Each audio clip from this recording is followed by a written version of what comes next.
Okay, on 5, 4, 3, 2.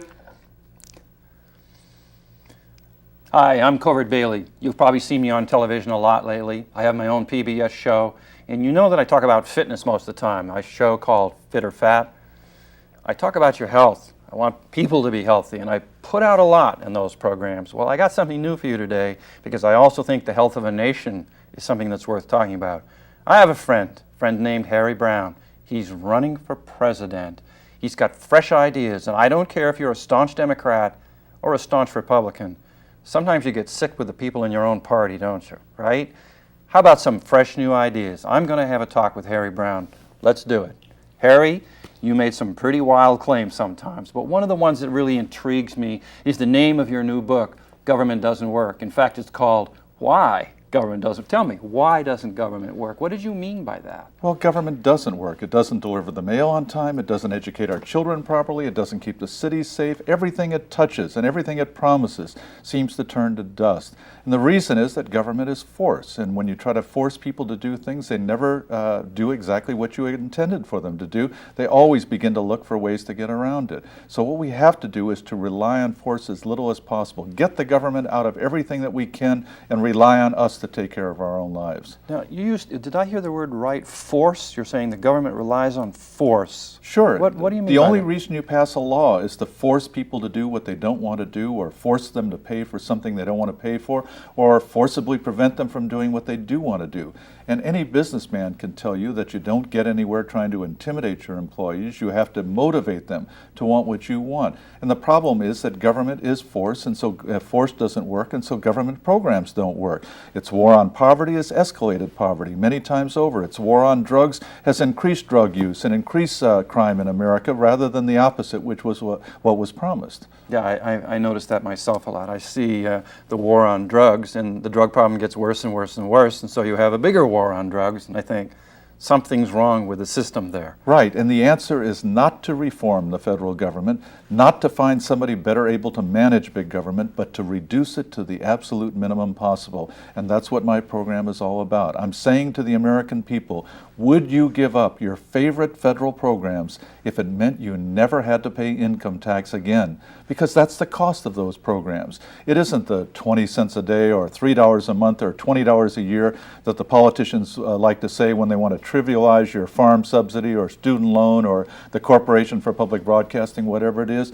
You can't have your program unless everybody else gets his, and that adds up to $1 trillion a year in income taxes and Social Security taxes that have to pay for those. So if we could just get the federal government to back down to the limits of the Constitution, then we wouldn't need an income tax. We could finance national defense and the judiciary and the other functions of government that the Constitution authorizes with just the revenues already being collected from tariffs and excise taxes. So it comes down to every dollar you earn would be yours to spend, to save, to give away as you see fit, not as the politicians decide.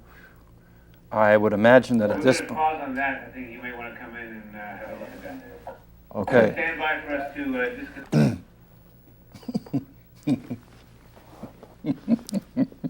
And on 5, 4, 3, Thanks for the opportunity. 2. Hi, I'm Covert Bailey. I'm sure you see my face a lot on public television. Let's try one more time.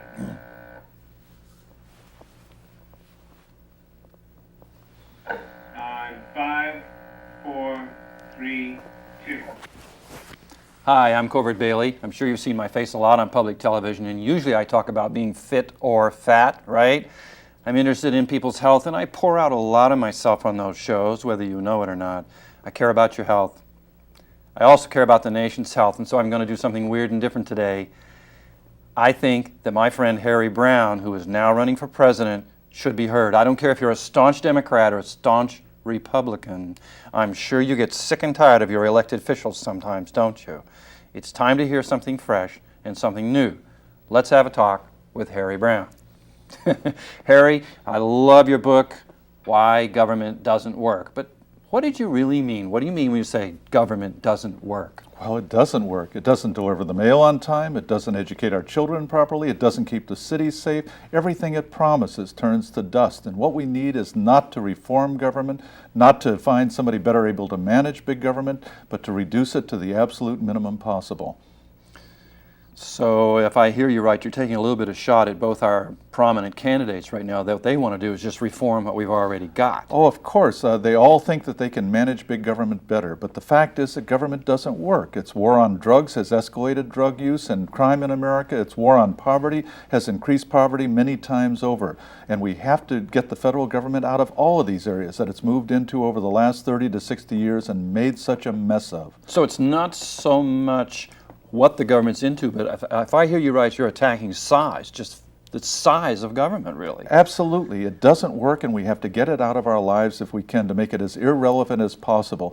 And if we do that, then we don't need a federal income tax, because the income tax is only necessary to finance a welfare state. And if we're willing to do without that, then we can do without the income tax. So it really comes down to this.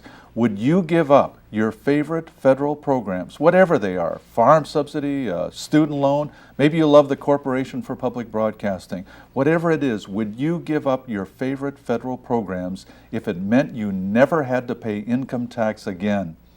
Whoa.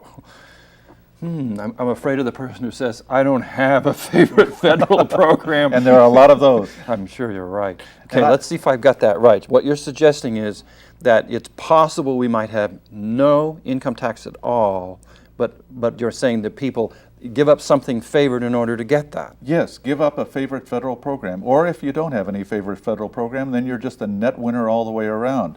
But the point is that the government has moved into all these areas: welfare, education, housing, transportation. The federal government shouldn't even be involved in crime control or regulation or healthcare or agriculture, because it has made a mess of every one of these areas. Let's take welfare, for instance. Okay. You know, I'm 63 years old. When I grew up, we didn't even use the word welfare, because welfare was some kind of little department in the back of City Hall. Charity was taken care of by churches and service clubs and agencies like the United Way, who cared about getting people off the dole and back into productive life again. Then the war on poverty came in the 1960s, and we built this giant bureaucratic empire whose only interest is in keeping people in poverty. And as a result, we have millions of Americans now who live in hopelessness and despair because they believe they will never be able to hold a job, never be able to support themselves, never be able to take care of their families on their own. They're completely dependent upon the government. We have to put a stop to that. Actually, you even had a comment the other day about immigration and how it relates to the war on poverty. I can't remember what you said about that. Well, it's a typical example of how government creates problems and then comes to the rescue like the cavalry, that it's going to solve it. The reason we have immigration problems is because of this welfare state. We have a welcome wagon on the border saying, come to America, we'll give you free education, free health care, free welfare, free anything you want. And so, of course, the worst elements of the world come here looking to get on the gravy train. No matter who's elected president, the borders aren't going to be closed down. They're open now. Illegal, legal immigration comes running across the borders, and nobody can stop that. But what we can stop is the welfare state, so that we no longer invite these people to come over and get on the gravy train. Government doesn't work, and we are not going to solve problems created by government, by putting more police on the borders, by building a ditch, by having identity cards, and all of these things that the politicians propose. Let's get government out of the picture, and then let's see some improvement. Good point. Good point. Well, folks, fresh ideas, fresh ideas. This is an old friend of mine. I've been listening to his financial advice for a long, long time. But Harry Browne has got new things and new ideas. If you're a staunch Republican or a staunch Democrat, I think you ought to open your ears and open your brain and say, I'm willing to listen to something new. Harry Browne needs to be listened to. He's got some interesting things to say, for example, about the war on drugs. That's for you, Harry. How are you going to handle that question? Well, I'm sick of seeing our children being preyed upon by drug dealers on campuses. I'm sick of seeing muggers on the streets trying to support a $100 a day habit. I'm sick of gangs fighting over monopoly territory and drug profits. But you know, we never had any of these things in America until the war on drugs started in the early 1960s. The only The only comparable period we had to this before the war on drugs started was alcohol prohibition in the 1920s. The same thing, gangs fighting over territories. That's true. They made a mess out of everything. Right. Innocent people being shot in drive-by shootings, people dying of overdoses because they were drinking bathtub gin, muggers on the streets. All of these things happened during the 1920s, and it all ended in 1933 when prohibition was repealed. And then the crime rate just dropped steadily year by year by year, every year until the early 1960s, and then the war on drugs started and it was prohibition all over again. If we care anything about our civilization, about our cities, if we care anything about our children, we have to end this insane war on drugs. Interesting. It's like making a crime out of something that's not a crime. That's true. The government wants to say this is a crime. They made alcohol a crime. And people said, I don't care if you did, we are not going to live without alcohol. Right. It doesn't make any difference whether you're a drinker or a non-drinker. They made it illegal, and that spawned crime. And these problems can create problems for the people who partake of them. But when you make them illegal, then they become everybody's problem, and we're hurt by them as well as the people who are abusing their own lives. But the politicians only know one answer to anything, and that is more government. Let's have tougher sentences, more police on the street, let's have tougher sentences, more police on the street. It's okay. It's okay. Tougher sentences, more police on the street. Okay, here we go. Let's have tougher sentences, more police on the street, more invasions of our civil liberties, more government, more higher taxes. All of these things are the only answers politicians know. But in this area, as with so many other areas, we could do so much more by pulling government back, by giving people responsibility for their own lives. But now, don't you think that both Dole and Clinton want to cut back on government? That's what they always talk about. Well, it's an election year, and they know that the American people are sick to death of supporting a wasteful, extravagant government at the expense of their own families. So they're saying government's too big, the era of big government is over, we have to do this, we have to do that. But the fact is that they are lifetime politicians who have spent their entire careers making this big government that they now presume to be against. What we need are people who are more concerned about what they can accomplish in one term than they are about being reelected, that they will go there for one term to reduce government to the absolute minimum possible. And that's why I'm running for president, because I don't want to spend the rest of my life watching government get bigger and bigger, more oppressive, more expensive, year after year after year. Okay, well now, are you saying that you would cut the size of the government more than Dole might or Clinton might? Well, they're not proposing any cuts at all. They're only proposing to slow down the rate of increase. But if government is too big, and it is, then smaller government means government that's smaller than it is now. And I want to cut it to a fraction of its present size. I want to get the federal government out of all these areas that it's made such a mess of. Welfare, education, healthcare, agriculture, housing, transportation, crime control, regulation. The federal government should not be involved in any way whatsoever. The answer to welfare is not to block grant money back to the states, not to have 2 years and you're out, or workfare instead of welfare. The answer is to get the federal government out of it completely, so we go back to the kind of climate and country that we had before the war on poverty started. Which, by the way, the Founding Fathers set up in the Constitution. Absolutely. Most of these things that you're talking about were not allowed in the Constitution in the first place. Right, and the Constitution is key to all of this, because if you do not limit the government, if you do not say, here is the line and you cannot cross it, then you have unlimited government. Then they can pass laws on anything they want. They can tax you as much as they want. They can spend as much as they want, because there is no built-in limit, and the limit has to be the Constitution. If the Constitution doesn't authorize enough, let's amend it. Yeah. If it authorizes too much, then let's amend it. But let's not violate the Constitution and let the Supreme Court, the President, and the Congress, and all these people make up their own rules as they go along. Yeah, they write their own Constitution. It's not right. It's not right at all. Do you have a size in your mind, or is that a realistic question? You say you want to cut the government in physical size, numbers of people employed. We're talking about cutting physically.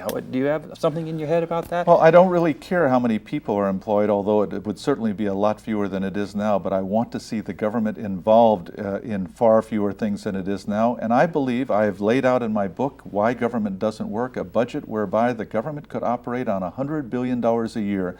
We would have a more effective national defense than we do now. We would have a better judiciary than we do now, but we would not be involved in any of these things that the government has stuck its nose into over the last 60 years. Of course, the classic one is the Social Security issue. How are we going to dig us out of that mess? Oh, that is a very important issue, and of course it's one the politicians don't want to talk about. Right. I shouldn't have brought it up to embarrass you. You got a good answer? Of course. If you are on Social Security today, I know how you feel. You're worried that the politicians are going to take your benefits away from you. You know, I know, and the politicians know that Social Security is going to explode in a few years, and what's going to happen to your benefits?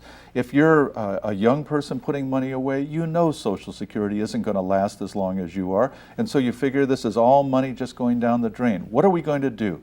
We have to get the government out of Social Security.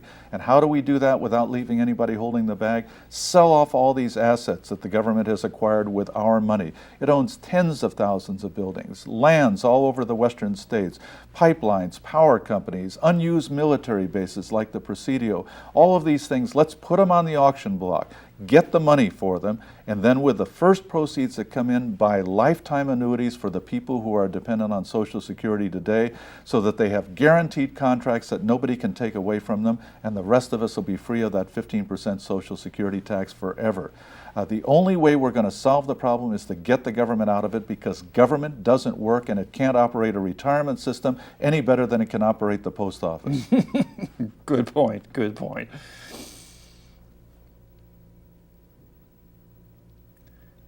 Well, another thing that always comes to mind is our schools, and I know you're hot on that too. You got a kid in school, do you worry about whether they're going to be able to pass the SATs? I know I worried about mine.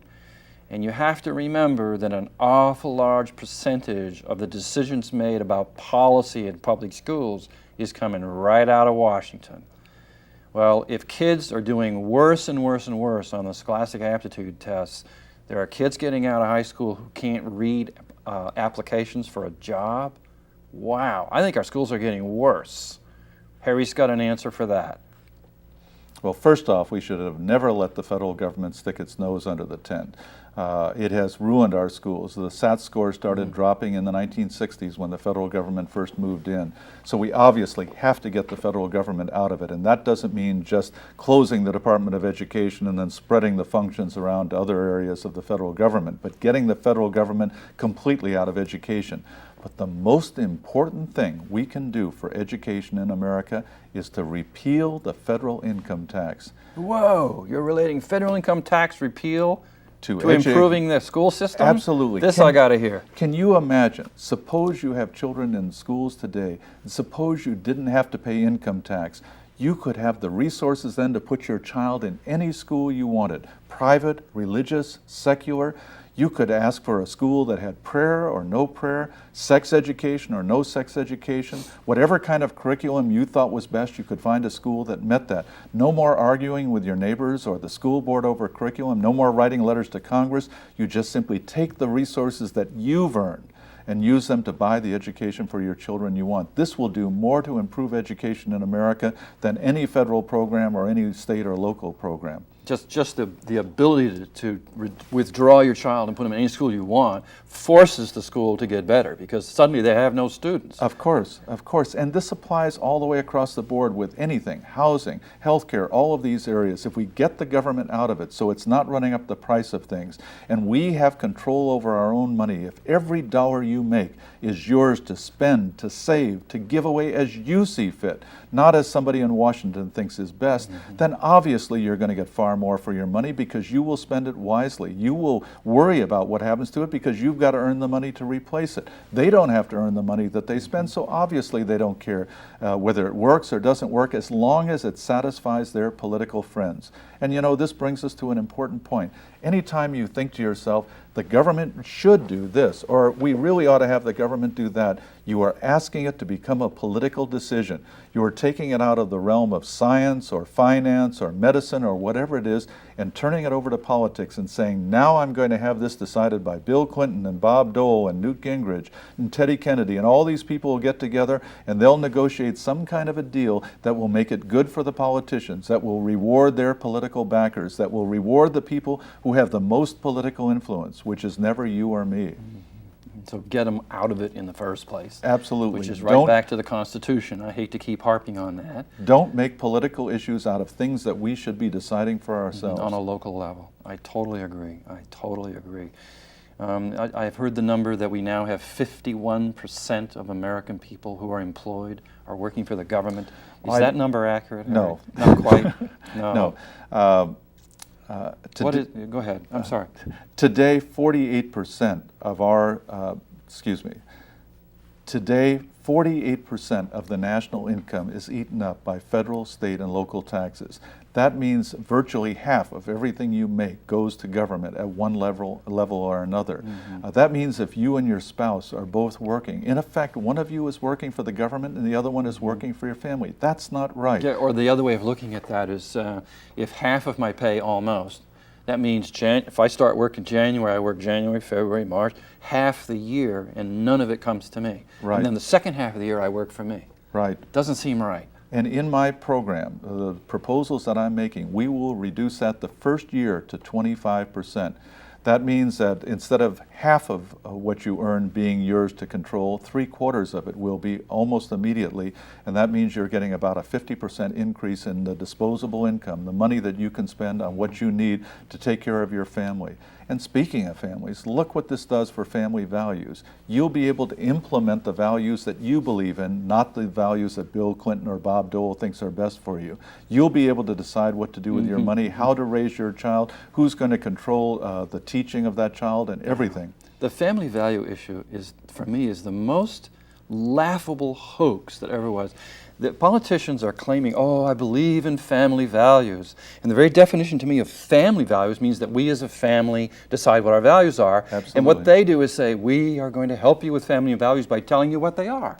Well, they want to mandate family values. It's nuts. It's like anything else. It's a political issue on which to campaign. It turned Bob Dole into a movie critic, and it's turned Bill Clinton into designing school uniforms.